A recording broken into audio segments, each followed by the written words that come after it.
Qui ne s'est jamais pris la tête pour sélectionner une forme un peu bizarre, un peu comme une roue à 45 degrés, avec des outils comme l'ellipse, le rectangle de sélection, etc. Donc c'est vraiment pas évident. Je vais vous montrer avec ellipse comment est-ce que je vais sélectionner ma jante. Par exemple, je la trouve trop brillante, ou bien je veux faire un traitement quelconque, je ne veux pas toucher au pneu, je vais faire que la jante. Alors, c'est pas difficile, on va prendre donc l'outil ellipse de sélection, on va se mettre au milieu avec la croix, on va appuyer sur la touche Alt pour garder notre point fixe au milieu.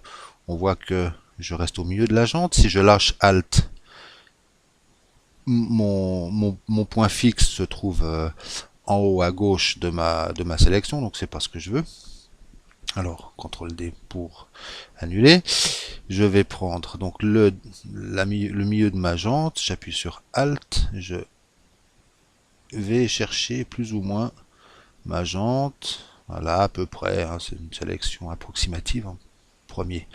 Là je peux encore la déplacer, essayer de la coller au mieux possible. On voit que je suis trop petit ici, je suis trop grand là, elle n'est pas tout à fait ovale. Bon, faut dire que la roue est ovale, mais elle part un peu à 45 degrés comme ça. Donc je vais faire sélection, transformer la sélection. Puis là j'ai des poignées qui vont me permettre d'aller chercher les bords, mais on s'aperçoit très vite que si je me mets au bord partout, eh ben, ma sélection, si ça marche d'un côté, ça marche pas de l'autre, et si je change, enfin bref, ça va pas. Alors il y a une touche qui est la touche contrôle.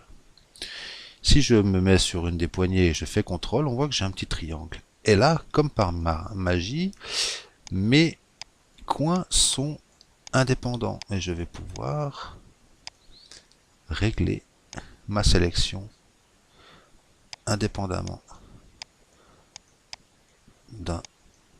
d'une poignée à l'autre.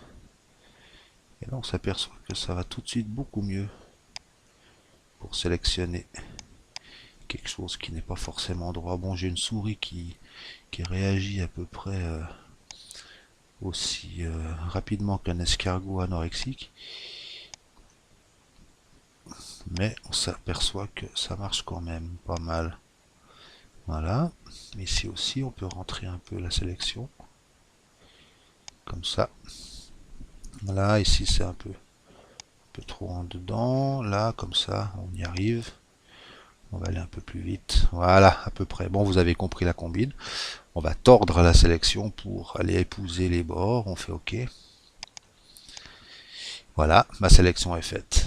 Et comme je me suis bien pris la tête pour la faire, je vais aller dans sélection, mémoriser la sélection, je vais l'appeler roue. Je fais OK, nouvelle sélection, roue, OK.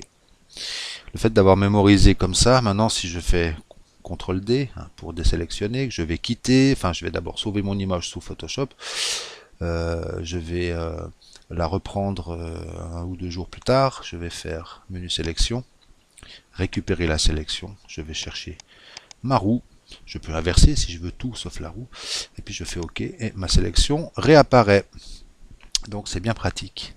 Voilà pour le petit tutoriel sur les sélections et leur transformation.